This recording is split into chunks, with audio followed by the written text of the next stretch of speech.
श्री परमात्मने नमः। गजाननं भूतगणादिसेवितं कपितजम्बूफलचारुभक्षणम् उमासुतं शोकविनाशकारकम् नमामि विघ्नेश्वरपादपङ्कजम्। गुरुर्ब्रह्मा गुरुर्विष्णु गुरुर्देवो महेश्वरा गुरुर्साक्षात् परब्रह्म तस्मै श्री गुरुवे नमः। नारायण नमस्कृत्यं नरं चैव नरोत्तमं देवीं सरस्वतीं व्यासं ततो जयमुदीरयेत्। गीताशास्त्रमिदं पुण्यं यः पठेत् प्रयतः पुमान् विष्णोः पदमवाप्नोति भयशोकादिवर्जितः। ओम नमो भगवते वासुदेवाय। सभी को ओम नमो नारायण। श्रीमद् भगवद गीता की चर्चा करते हुए हम 18वें अध्याय की चर्चा कर रहे हैं, जहां 44वें श्लोक में भगवान श्री कृष्ण अर्जुन को चारों वर्णों के कर्मों का वर्णन करते हैं।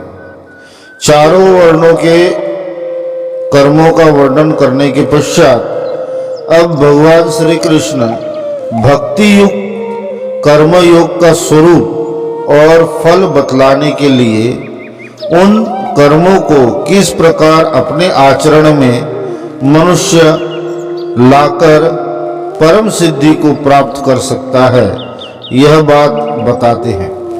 45वें श्लोक में भगवान श्री कृष्ण कहते हैं, स्वे स्वे कर्मभिरतः संसिद्धिं लभते नरः स्वकर्म निरतः सिद्धिं यथा विन्दति तच्छृणु।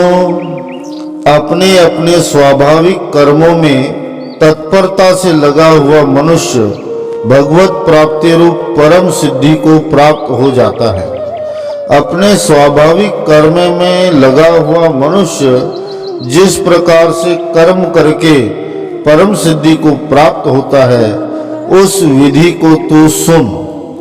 इस श्लोक में स्वाभाविक कर्म जो परमात्मा बता रहे हैं, वो स्वाभाविक कर्म अर्थात अपने अपने वर्णाश्रम धर्म के अनुसार जो नियत कर्म हैं, जो शास्त्रों में निर्धारित कर्म हैं, उन कर्मों के बारे में भगवान बता रहे हैं। भगवान श्री कृष्ण का यहाँ तात्पर्य यही है कि मनुष्य का जो स्वाभाविक कर्म है, उसी का अनुष्ठान करने से उसे परम पद की प्राप्ति हो जाती है। अर्थात ब्राह्मण यदि अपने शम दम आदि कर्म, स्वाध्याय अनुष्ठान आदि कर्म, यज्ञ आदि कर्म को करता है, तो उसके इसी कर्म से वह भगवत प्राप्ति के मार्ग को प्रशस्त कर लेता है। परंतु इसके विपरीत यदि ब्राह्मण अपने वर्णाश्रम धर्म को त्याग कर अन्य कर्म करने लग जाता है, तब उसके वह अन्य कर्म अधोगति का कारण बनते हैं। ठीक इसी प्रकार क्षत्रियों के लिए शूरवीरता, प्रजापालन और दानादि कर्मों की महत्ता बताई गई है। जो क्षत्रिय इन कर्मों का आचरण करता है, वह अपने वर्णाश्रम धर्म के अनुसार नियत कर्म को करते हुए सिद्धि को प्राप्त होता है, अर्थात परमात्मा को प्राप्त होता है। परंतु इसके विपरीत यदि वह कर्म करे, वर्णाश्रम धर्म के विपरीत यदि कर्म करे, तब वह अधोगति को प्राप्त होता है। ठीक इसी प्रकार वैश्य के लिए व्यापार, कृषि आदि कर्म जो बाकी वर्णों के पालन के लिए तथा धन संबंधी कर्म नियत किए गए हैं, वैश्य भी अपने धर्म का पालन करते हुए ही परमात्मा प्राप्ति की सिद्धि को प्राप्त कर सकता है। और इसी प्रकार शूद्रों के बारे में भी भगवान कहते हैं कि शूद्र अन्य वर्णों की सेवा के कर्म से ही उन्नति को प्राप्त कर सकता है। इन चारों वर्णों के कर्मों का भगवान ने विस्तार से वर्णन किया है, परंतु आज यहाँ देखा जाता है कि इन चारों वर्णों के कर्म बदल गए हैं।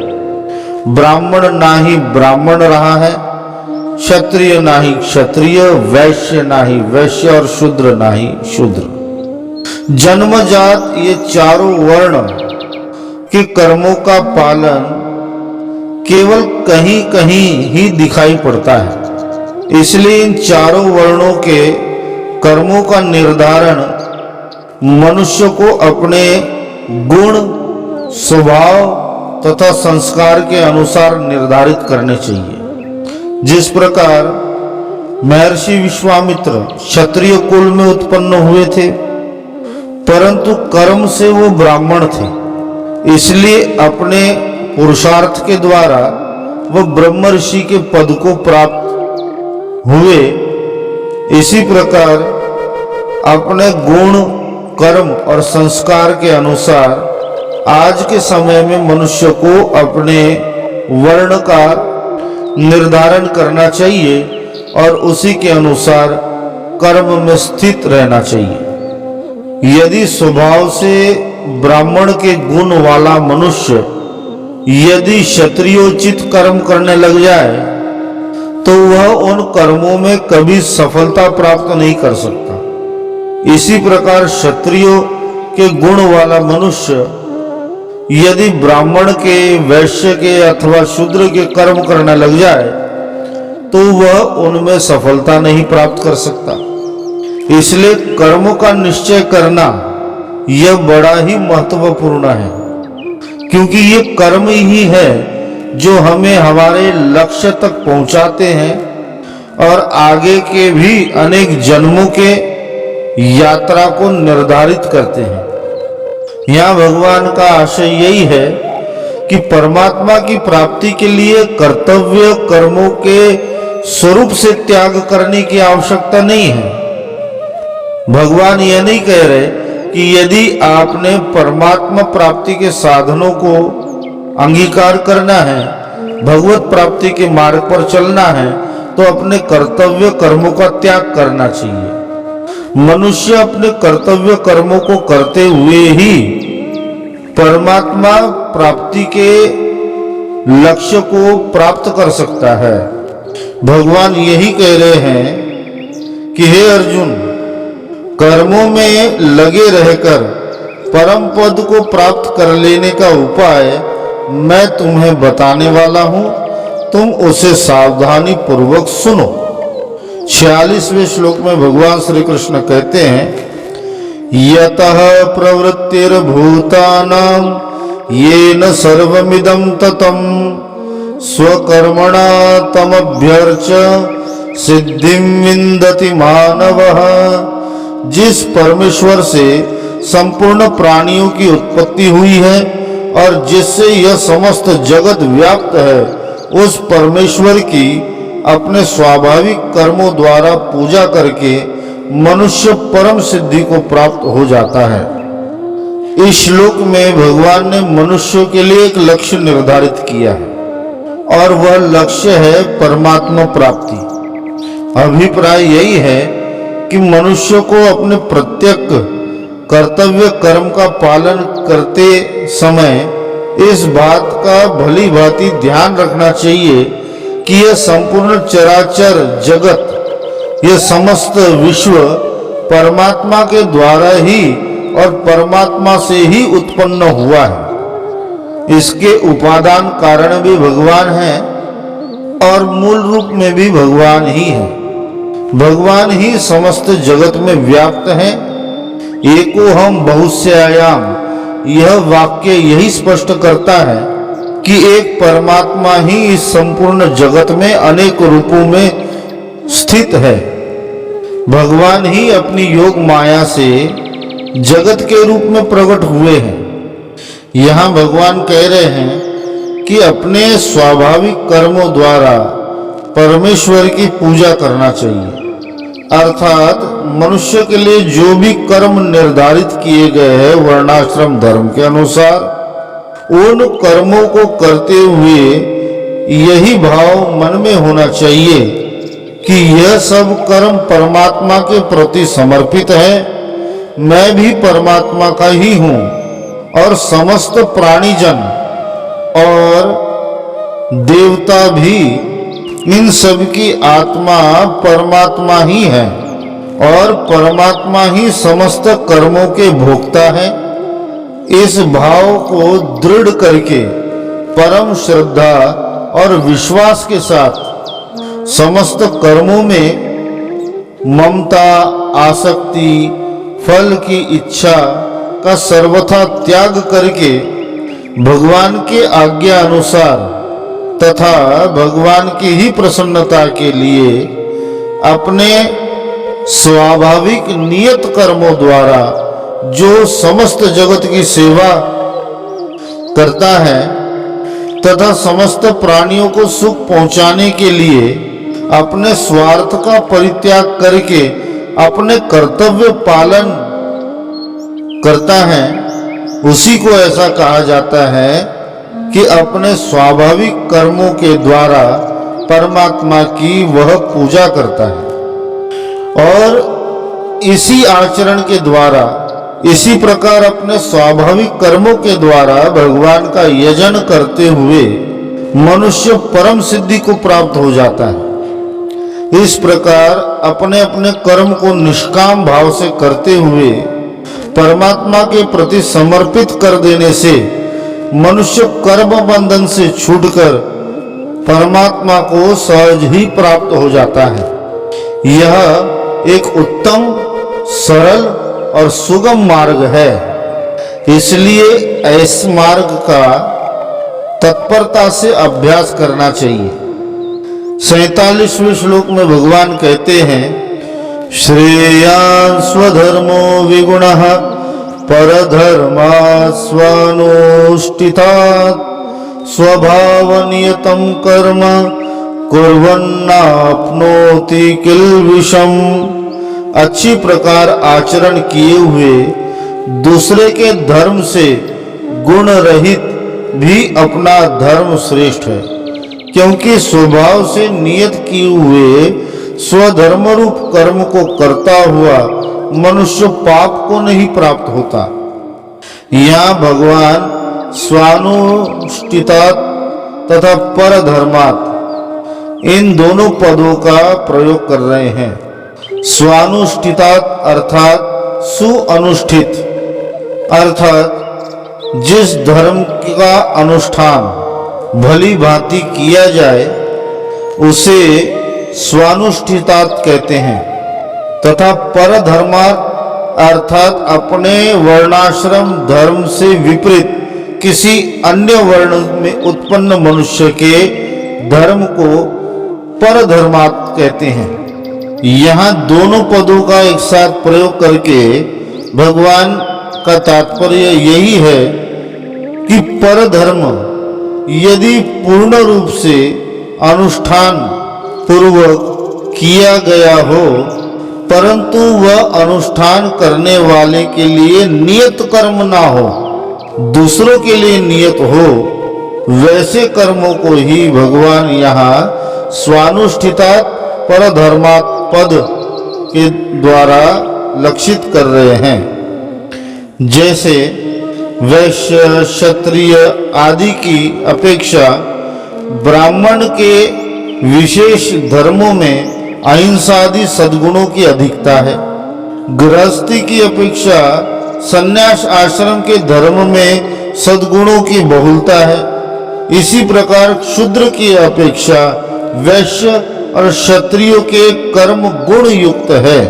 भगवान यहाँ यही बात कहते हैं कि अपने स्वधर्म को कम गुण वाला देखकर अन्य वर्ण के गुणों को श्रेष्ठ मानकर जो उनके नियत अनुष्ठान को करता है वह अनुष्ठान कल्याणप्रद नहीं हो सकता। अपने वर्णाश्रम धर्म के गुण यदि कम भी हो, जिस प्रकार किसी स्त्री के लिए उसका पति कम गुणों वाला भी हो, तब भी अपने पति की सेवा करना ही उस स्त्री के लिए कल्याणप्रद है। और परपुरुष यदि गुणों की खान भी हो, तो परपुरुष से किसी भी प्रकार का संबंध रखना उस स्त्री के लिए अनिष्टकारी ही है। भगवान यहाँ स्वधर्म पद का प्रयोग करते हैं। स्वधर्म अर्थात अपने वर्ण तथा आश्रम, अपने स्वभाव और परिस्थिति के अनुसार मनुष्य के लिए जो कर्म विहित है, उन कर्मों को स्वधर्म कहते हैं। यहाँ कर्मों से तात्पर्य ना तो निषिद्ध कर्म है अर्थात झूठ, कपट, चोरी, हिंसा, ठगी, व्याभिचार आदि, और ना ही काम्य कर्म है जो जीवन यापन के लिए मनुष्य करता है। इन दोनों की गणना स्वधर्म में नहीं आती। स्वधर्म अर्थात जैसे द्विज मात्र के लिए द्विज अर्थात यज्ञोपवीत धारण करने का जिन्हें अधिकार है, द्विज मात्र के लिए वेदों के अध्ययन, यज्ञादि कर्म आदि स्वधर्म है, वैसे ही सभी वर्णाश्रमों के लिए सभी स्त्री पुरुषों का अधिकार है। वे ईश्वर भक्ति, सत्य भाषण, माता पिता की सेवा, इंद्रियों का संयम, ब्रह्मचार्य पालन और विनयशीलता आदि यह सब सामान्य धर्म सबके स्वधर्म हैं। यहाँ भगवान स्वधर्म के साथ विगुण विशेषण भी दे रहे हैं। विगुण अर्थात गुणहीन। उदाहरणार्थ वैश्य का कर्म है कृषि करना, खेती करना। इस कार्य में कई कीट मर जाते हैं तथा हिंसा होती है, परंतु अपने वर्णाश्रम धर्म का पालन करते हुए यह हिंसा हो रही है तो उसे गुणहीन, विगुण माना जाना चाहिए। यह विगुण ब्राह्मणों के शांतिमय कर्मों की अपेक्षा गुणहीन है। इसी प्रकार अन्य वर्णाश्रम धर्मों के बारे में भी समझना चाहिए। भगवान यहाँ यही बात कहते हैं कि अपने धर्म का विगुण भी अन्य धर्म के गुण से श्रेष्ठ है। जिस वर्ण और आश्रम में स्थित मनुष्य के लिए उसके स्वभाव के अनुसार जो कर्म शास्त्र द्वारा विहित है, वे ही उसके लिए स्वभाव नियत कर्म है। और इन्हीं स्वभाव नियत कर्मों का पालन करना अर्थात कर्मों का न्याय पूर्वक आचरण करना है। और कर्मों के न्याय पूर्वक आचरण करते हुए यदि कोई हिंसादि पाप बन भी जाते हैं, तब भी वे उसे नहीं लगते। यहाँ भगवान का कथन यही है। 48वें श्लोक में भगवान श्री कृष्ण कहते हैं, सहजम कर्म कौन्तेय सदोषमपि न त्यज्येत सर्वारंभा ही दोषेण धूमेनाग्निरिवावृताः। अतएव हे कुंती पुत्र, दोष युक्त होने पर भी सहज कर्म को नहीं त्यागना चाहिए, क्योंकि धुएं से अग्नि की भांति सभी कर्म किसी न किसी दोष से युक्त है। यहाँ भगवान स्वधर्म को ही सहज धर्म कह रहे हैं, अर्थात अपने अपने वर्ण, आश्रम और स्वभाव परिस्थिति के अनुसार जो कर्म है, उन्हीं नियत कर्मों का वाचक या सहजम विशेषण के साथ कर्म पद का प्रयोग भगवान ने किया है। भगवान कहते हैं कि प्रत्येक कर्म में कोई न कोई दोष अवश्य होता है, और दोष युक्त होने पर भी अपने सहज कर्म तथा अर्थात नियत कर्म को कभी त्यागना नहीं चाहिए। तात्पर्य यही है कि जो मनुष्य का स्वाभाविक कर्म है, जो श्रेष्ठ गुणों से युक्त है, उन्हें तो त्यागना नहीं चाहिए, परंतु जिन कर्मों में दोषों का मिश्रण है वे भी शास्त्र विहित एवं न्यायोचित होने के कारण दोषपूर्ण दिखने पर भी वास्तविक रूप से देखा जाए दोषयुक्त नहीं है। जैसे हिंसा करना पाप पूर्ण है, दोषयुक्त है, परंतु क्षत्रिय यदि किसी की रक्षा करने के लिए हिंसा करता है, देश की रक्षा करने के लिए हिंसा करता है, तो वह हिंसा भी दोष मुक्त हो जाती है। उस हिंसा से उसे पाप नहीं लगता। धुएं और अग्नि का उदाहरण देकर भगवान इस श्लोक में इसी बात को समझा रहे हैं। भगवान यहाँ यही बात कह रहे हैं कि धुआं और अग्नि यह अलग अलग नहीं हो सकते। ठीक इसी प्रकार कुछ नियत कर्म ऐसे होते हैं जो दोषयुक्त होते हैं, उनमें किसी न किसी प्राणी की हिंसा हो ही जाती है। यदि अपने स्वधर्म में दोष देखकर मनुष्य किसी अन्य के धर्म को अंगीकार करके कुछ कर्म करता है, तो यह समझना चाहिए अपने धर्म को त्याग कर मनुष्य कुछ न कुछ तो कर्म करेगा, और प्रत्येक कर्म में कुछ न कुछ दोष है ही, तो वह अपने कर्म को त्याग कर जो कुछ भी कर्म करेगा वह कर्म भी दोष युक्त ही होगा। इसी कारण अपने स्वधर्म को कभी त्यागना नहीं चाहिए, स्वधर्म का पालन करना चाहिए। और त्यागना क्या चाहिए? त्यागना ममता, आसक्ति और फल की कामनाओं को त्यागना चाहिए। ऐसा करने से मनुष्य का अंतःकरण शुद्ध होकर उसे शीघ्र ही परमात्मा की प्राप्ति हो जाती है। आज के लिए इतना ही। ओम नमो भगवते वासुदेवाय। हरि ओम तत्सत, हरि ओम तत्सत, हरि ओम तत्सत।